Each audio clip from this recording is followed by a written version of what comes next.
Hello students, how are you.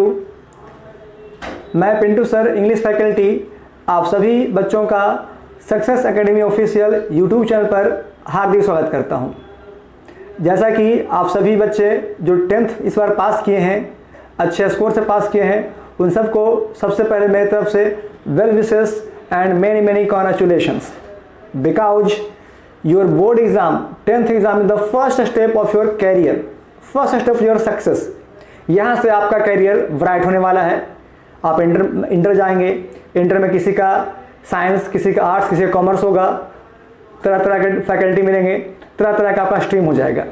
लेकिन आप बच्चों का जो मेन एम्बिशन होगा वो वहाँ पर खत्म होगा, वहाँ पर समाप्त होगा जब आप किसी नौकरी को पा लेंगे, चाहे वो आपका डिफेंसेस हो, सिविलियन हो, एसएससी हो, बैंकिंग हो, रेलवे हो। Both are governmental job and no any other job is worst from your career। आपके कैरियर, आपके एम्बिशन के अनुसार ये डिपेंड करता है कि आप कौन से कोर्स को चुनते हैं, कौन से कोर्स को अप्लाई करते हैं, और साथ ही साथ ये डिपेंड करता है कि कैसे आप अपने कैरियर को एक आसमान की ऊंचाई की ओर ले जाते हैं। तो चलिए, मैं पिंटू सर फिर से आपका स्वागत करता हूँ। और आज से 11th के बच्चे जो इस बार मैट्रिक पास किए हैं, उनके लिए ऑनलाइन क्लास की व्यवस्था कर दिया हूं, जिसके माध्यम से आपको इंग्लिश का सारा पैटर्न, सारे सिलेबस के बारे में जानकारी दी जाएगी और आपको पढ़ाया भी जाएगा। तो चलिए, आज का दिन आपके लिए मंगलमय हो। I wish your days comes tomorrow bright and your future is always bright. तो चलिए, यहाँ के साथ मैं 11th के बच्चों को अंग्रेजी के बारे में कुछ जानकारी दे दूँ। हालांकि बेसिक आप जानते होंगे, फिर भी बताना मेरा काम है। तो चलिए, सबसे पहले लेक्चर 1 में 11th के बच्चों के लिए कुछ खास बात है जिसे मैं समझाना चाहता हूं।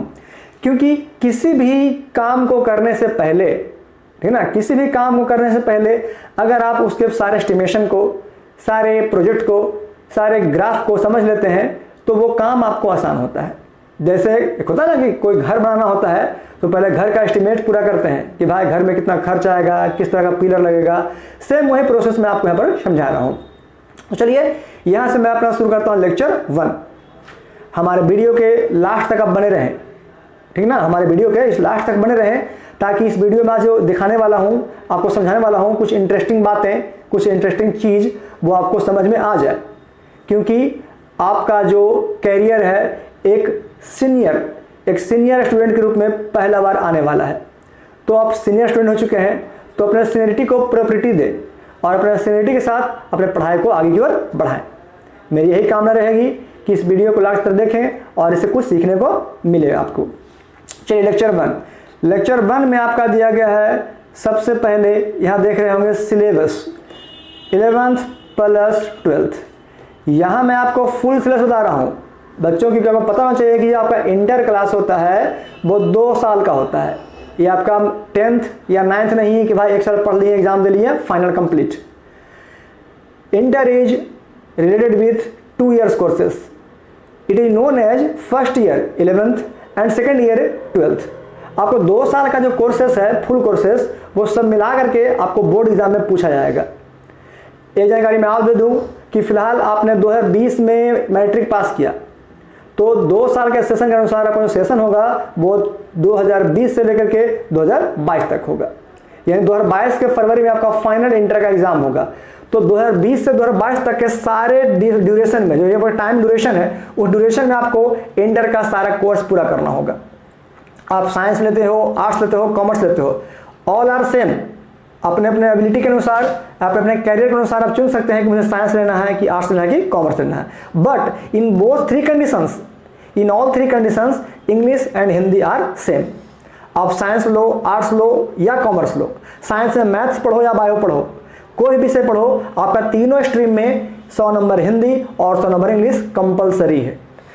दूसरी बात, वैसे बच्चे जो माइंड में ये सेट करके बैठे हुए हैं कि भाई मैट्रिक में मैंने इंग्लिश को पढ़ा, नहीं पढ़ा, किसी तरह से पास कर लिया, नंबर नहीं जुटा, वो गलती इंटर में ना करें।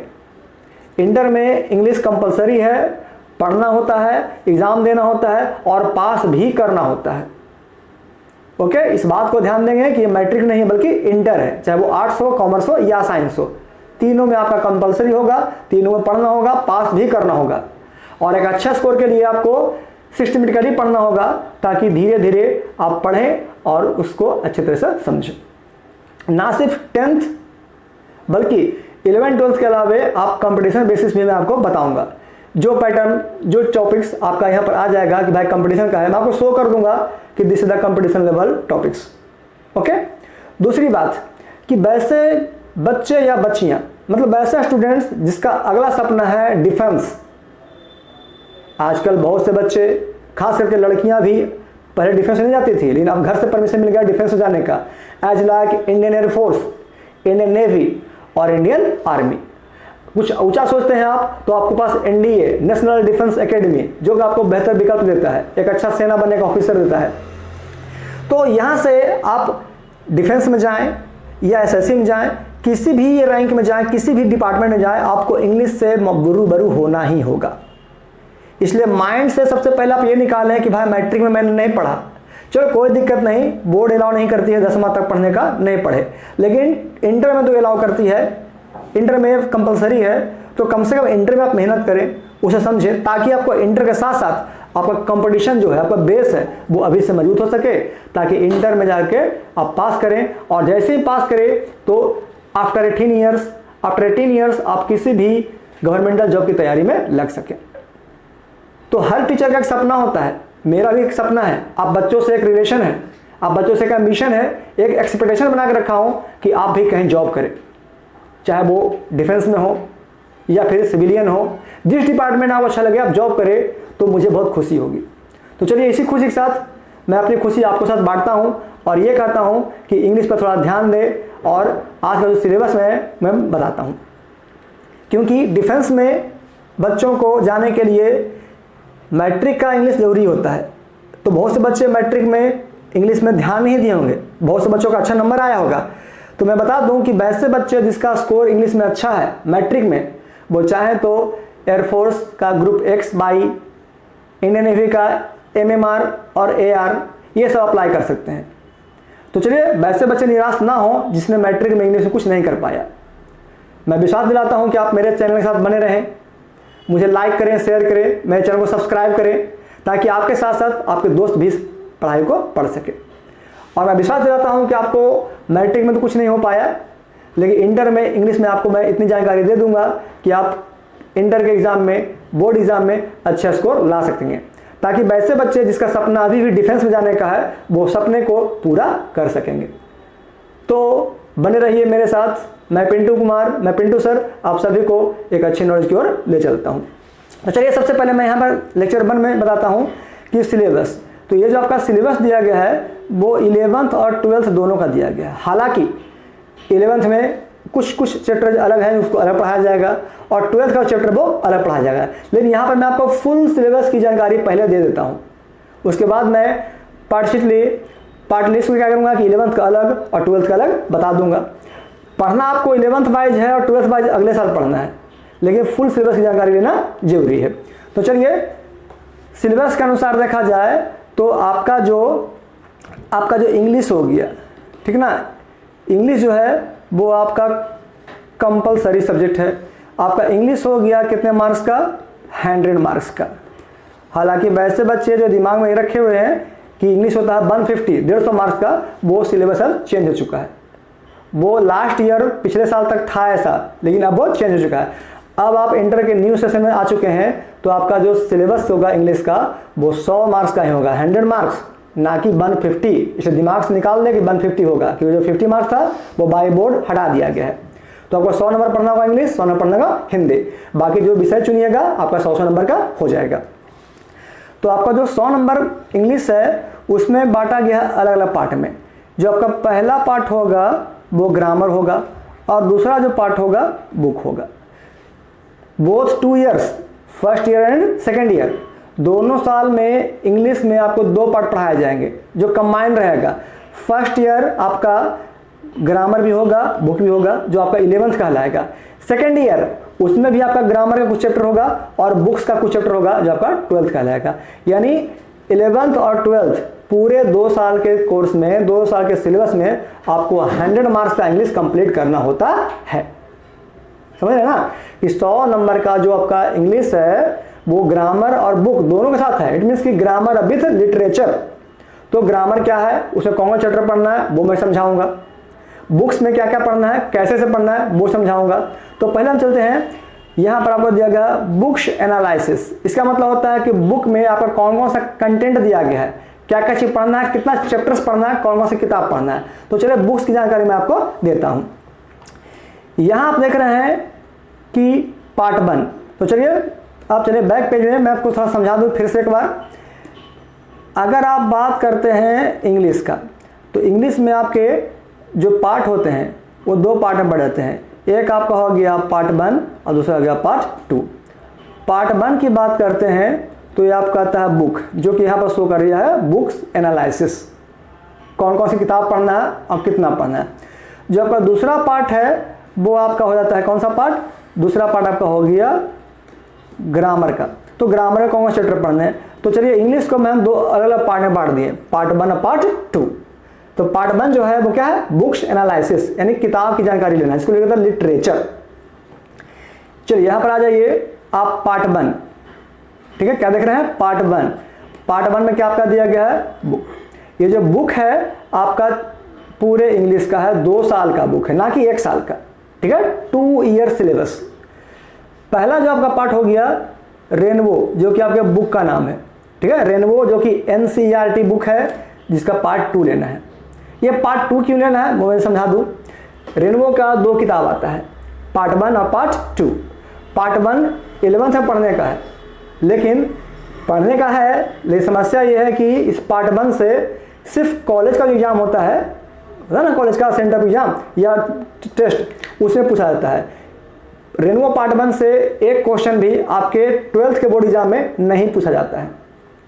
सो रेनबो पार्ट 1 पढ़ाया नहीं जाता है, सिलेबस में है लेकिन पढ़ाया नहीं जाता है, क्योंकि इसको क्वेश्चन पूछा ही नहीं आता है। तो पढ़ना क्या आपका होगा, रेनबो पार्ट 2। तो मुख्य रूप से देखा जाए तो रेनबो पार्ट 2 जो है आपका 12th का सिलेबस के अनुसार है, लेकिन मैं आपको 12th के सिलेबस के साथ साथ 11th में भी रेनबो को पढ़ाऊंगा, क्योंकि बहुत सारे चैप्टर्स पढ़ने होते हैं, ग्रामर भी पढ़ने होते हैं, ग्रामर के साथ नॉन ग्रामर भी पढ़ने होते हैं। तो सारा पोर्शन मिला के काफ़ी लंबा समय लग जाता है। तो रेनबो पार्ट 2 जो आपका NCERT बुक है 12th के सिलेबस के अनुसार, उसका कुछ पार्ट्स आपको 11th में पढ़ाया जाएगा और कुछ पार्ट 12th में ही पढ़ाया जाएगा। आफ्टर ऑल ये कहने का मतलब हो गया कि आपको सारे टॉपिक्स 2 साल में कंप्लीट करना होता है। तो चलिए पहले बात करते हैं बुक्स में रेनबो का। तो रेनबो को 2 अलग अलग भागों में बांटा गया है। आप यहाँ देख रहे होंगे फर्स्ट पार्ट आपका कहलाया प्रोज। जो प्रोज हुआ है जिसको आप स्टोरी भी कर सकते हैं। अंतर यही कि आप 10th लेवल तक क्या बोलते थे, स्टोरी, इंटर में क्या पढ़ेंगे उसको, प्रोज, जिसकी संख्या कितना है 11 चैप्टर।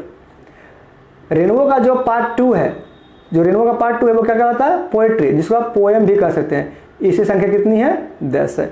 यानी आफ्टर ऑल देखा जाए तो 10 चैप्टर पोएट्री और 11 स्टोरी, टोटल कितना हो गया 21। यानी जो रेनबो बुक 2 है, रेनबो पार्ट 2 है, उसमें चैप्टर की संख्या कितना हो गया आपका 21।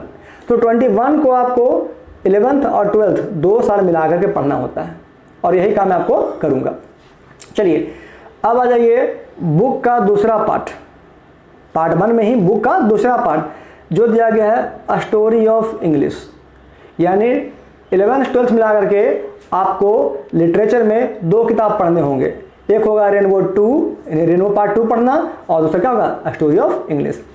This is very interesting story. नाम दिया गया स्टोरी ऑफ इंग्लिश। वैसे बच्चे जिसने अंग्रेजी में कुछ नहीं सीखा, इंग्लिश क्या है, कहाँ से बना है, कौन कौन से शब्दों से मिलकर बना हुआ है, किस देश के लोगों ने बनाया, किस ईस्वी में बना, कहाँ के बासी ने बनाया, ये सारी जानकारी आपको इस किताब में मिलेगी, जिससे मैं आपको चैप्टर बाय चैप्टर सिस्टमेटिकली पढ़ाऊंगा। तो नाम है स्टोरी ऑफ इंग्लिश, मतलब अंग्रेजी की कहानी, यानी अंग्रेजी का स्टार्टिंग कहाँ से हुआ, किस तरह से, और आज क्या है कि English is known as an international language, जिसको ग्लोबल लैंग्वेज कहते हैं। ये सारी बातों को मैं धीरे धीरे बताऊंगा। इस चैप्टर से भी क्वेश्चन पूछे जाते हैं। तो इस बुक में आपको कुल पढ़ना है 11 चैप्टर, यानी कहने का मतलब कि 21 चैप्टर आपका हो गया किससे, रेनबो से, अब प्लस 11 आपका हो गया स्टोरी ऑफ इंग्लिश से। इस तरह से देखा जाए तो आपका जो चैप्टर की संख्या हो गया वो हो गया 32। तो 32 चैप्टर खाली पढ़ना है आपको बुक से। तो सोचिए 32 चैप्टर काफ़ी लंबा चैप्टर होता है, तो आपको 2 साल का समय लग जाता है। तो ये था आपका पार्ट 1 बुक्स एनालिसिस। तो पहले आपको समझ लें क्लियरली कि किस तरह से पढ़ना होता है। अब इसमें क्या क्या चीज़ दिया गया है कंटेंट, जरा आगे देखें। ये आपका दिया गया है, यहाँ पर देखें रेनबो पार्ट 2, क्या लिखा हुआ है रेनबो पार्ट 2, जो कि आपका NCERT बुक है, सरकारी बुक जिसे कहते हैं, जिसमें कुल 21 चैप्टर पढ़ने हैं। लेकिन वो 21 कैसे से पढ़ने हैं जरा उसको समझ लीजिए। सबसे पहले हम बात करते हैं 11 चैप्टर्स की। ये जो 11 चैप्टर है वो क्या चीज़ का है, प्रोस, जिसको बोलते हैं स्टोरी। ये सारा जो 11 चैप्टर्स है वो रेनबो पार्ट 2 का है, जो कि आपको 11th 12th दोनों के साथ पढ़ना होता है। आप यहाँ पर देख रहे हैं नंबर 1 से लेकर के आप नंबर देखिए कहाँ तक, 11 तक। पहला चैप्टर आपका जो हो गया Indian civilisation and culture, Mahatma Gandhi ने लिखा। दूसरा Bharat is my home, doctor Zakir Hussain ने। तीसरा ए पिंच ऑफ असनफ, मनोहर लाल गोंकर ने। चौथा I have a dream, Martin Luther King junior ने। पांचवा ideas that have help mankind, जो कि आपका बर्ट्रैंड रसल ने। आर्टिस्ट सिगा नोया। A child is born, Germaine Greer. How free the press, Dorothy L Sayers. उसके अलावे आपका देखिए number 9 the earth, H Bates. Number 10 India through travellers eyes, Pearl S Buck. और number last a marriage proposal is very interesting story of this book, ये एंटन Chekhov. तो इस तरह से आपको 1 से लेकर 11 तक जो है वो सब प्रोज है। यहाँ मैंने नाम इसलिए शो कर दिया क्योंकि नाम के साथ साथ आपके यहाँ पर स्क्रीन पर क्या दिख रहा है, राइटर का नाम। तो मैं अभी बता दूं आपका सिलेबस में कुछ क्वेश्चन जो कि आपका राइटर के नाम से पूछना आता है, जो आता है ऑब्जेक्टिव में। जैसे मान लिया क्वेश्चन दिया गया कि who is the writer of Bharat is my home, who is the writer of Bharat is my home. आपके पास 4 ऑप्शन रहेंगे, just number A Mahatma Gandhi, number 2 Zakir Hussain, Bertrand Russell, Pearl S Buck. तो इससे आप क्या करेंगे कि इसको याद करके चाहें तो आपको नोट कर लें या इसको सेव कर लें, ताकि ऑब्जेक्टिव क्वेश्चन में आपको हेल्प हो सके। साथ ही साथ इससे मैच द फॉलोइंग भी आता है कि कॉलम ए में आपको कुछ बुक्स का नाम रहेगा या स्टोरी का नाम रहेगा, कॉलम बी में आपको राइटर का नाम रहेगा, आपको मैच करना होगा। तो इससे आपको काफ़ी हेल्प हो जाएगा। अब बढ़ते हैं हम रेनबो पार्ट 2 का दूसरा पार्ट, जिसको बोलते हैं पोइट्री, यानी कविता की ओर। कि कविता की संख्या कितनी है, तो 10 है। वो कौन कौन सा है जरा देख लें। यहाँ देखिए रेनबो पार्ट 2, ठीक ना। रेनबो पार्ट 2 के अनुसार आपका जो 10 चैप्टर है वो क्या चीज़ का है, पोइट्री का, यानी कविता का है। इससे भी वही क्वेश्चन पूछते हैं, ऑब्जेक्टिव टाइप्स और मैच द फॉलोइंग। तो चलिए यहाँ पर देखते हैं आपका 1 से लेकर 10 तक जो दिया गया है सब क्या है, पोइट्री है। जैसे sweetest love I do not go, John Donne का हो गया। Song of myself, Walt Whitman का हो गया। उस तरह से देखते हैं कि नंबर 1 से लेकर नंबर 10 तक आपको सारे टॉपिक बताए गए हैं। एक बात की विशेष जानकारी मैं दे दूं कि जिस तरह से सिलेबस आपका 10वां में है कि ऑब्जेक्टिव पूछता है 50% और सब्जेक्टिव 50%, ठीक उसी तरह से आपके इंटर के सिलेबस में यही चीज़ है कि हर विषय में 50% क्वेश्चन ऑब्जेक्टिव और 50% subjective. But all subjectives and all objectives are related to 2 year syllabus, 11th batch 12th। यानी ऑब्जेक्टिव हो या सब्जेक्टिव हो, वो दोनों आपको 2 साल के सिलेबस में पूछा जाएगा, चाहे वो 11th का हो या 12th का हो। 11th ही पढ़ना जरूरी है और 12th ही पढ़ना जरूरी है, ना सिर्फ इंग्लिश बल्कि आपका हर विषय जो आप अपने एग्जाम में लेने वाले हो, चाहे वो आर्ट्स हो, साइंस हो या कॉमर्स हो। चलिए इस तरह से मैं आपको बता दूं कि आपका जो इंग्लिश में 100 मार्क्स है, इसमें आपका 50 और 50 हो गया। ये जो आपका 50 है वो होता है कुछ क्या चाहिए, ऑब्जेक्टिव, और ये जो आपका 50 है वो होता है सब्जेक्टिव। हालांकि आपको टच करना है 50 क्वेश्चन, लेकिन क्वेश्चन पेपर में कितने रहेंगे, 60। तो 60 को कितना बनाना है आपको, 50।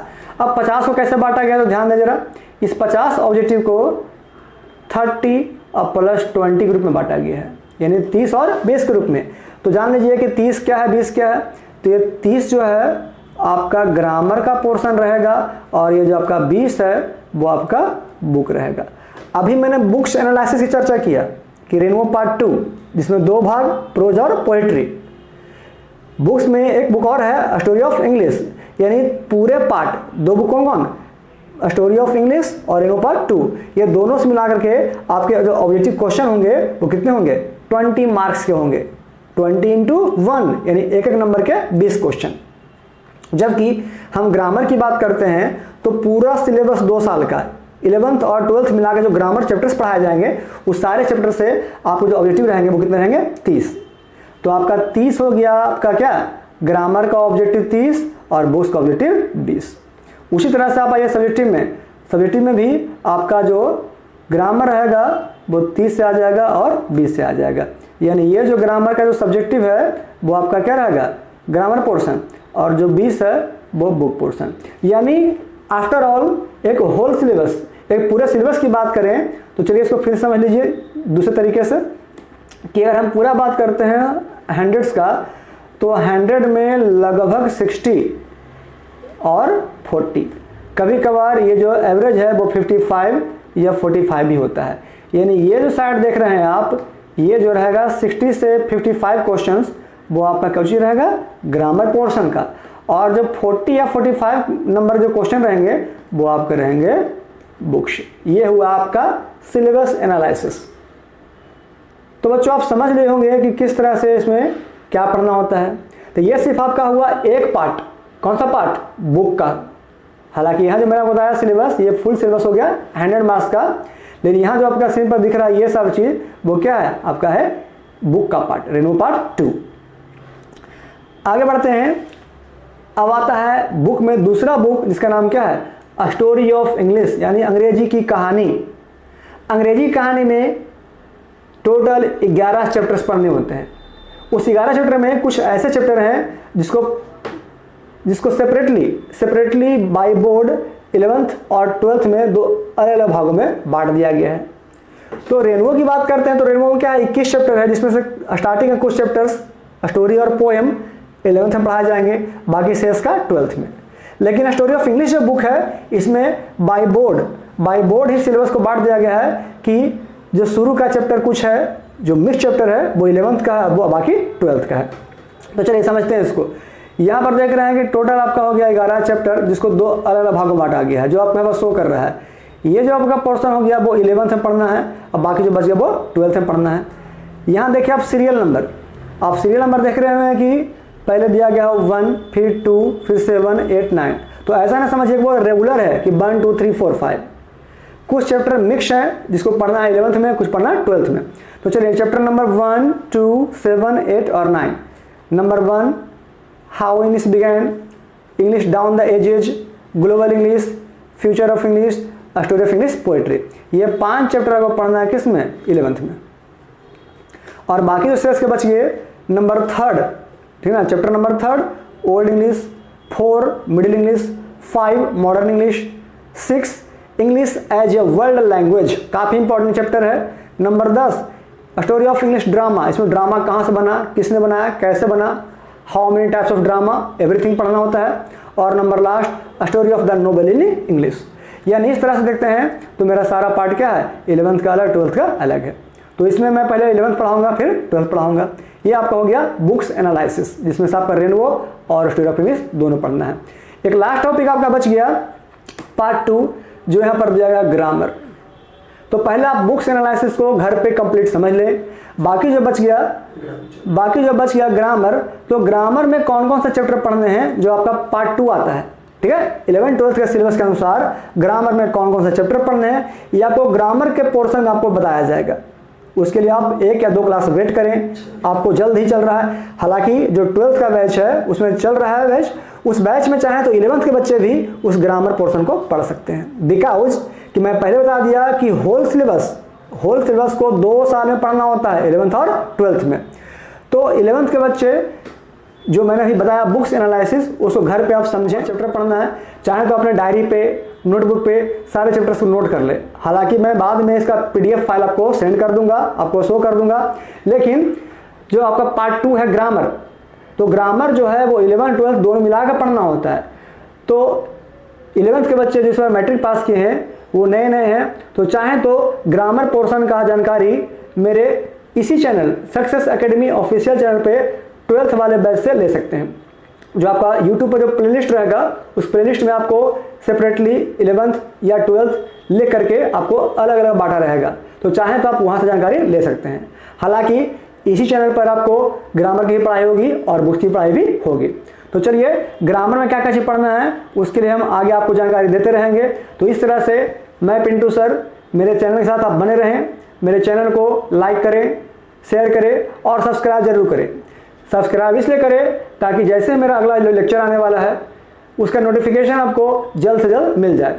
तो चलिए बच्चों, आज तक का जो बुक्स एनालिसिस है आज का इतना ही रहा और कल से आपका जो चैप्टर वाइज है वो शुरू किया जाएगा। तो आई होप दैट आपने आज आपके सिलेबस के बारे में, अपने कैरियर के बारे में जान करके काफ़ी खुशी मिली होगी। तो चलिए आई होप दैट कि आपने काफ़ी एंजॉय किया होगा और इसी एंजॉयमेंट के साथ कल मिलते हैं हम अगले क्लास, अगले लेक्चर की ओर। जब तक के लिए best of luck and thank you, that's of all, good.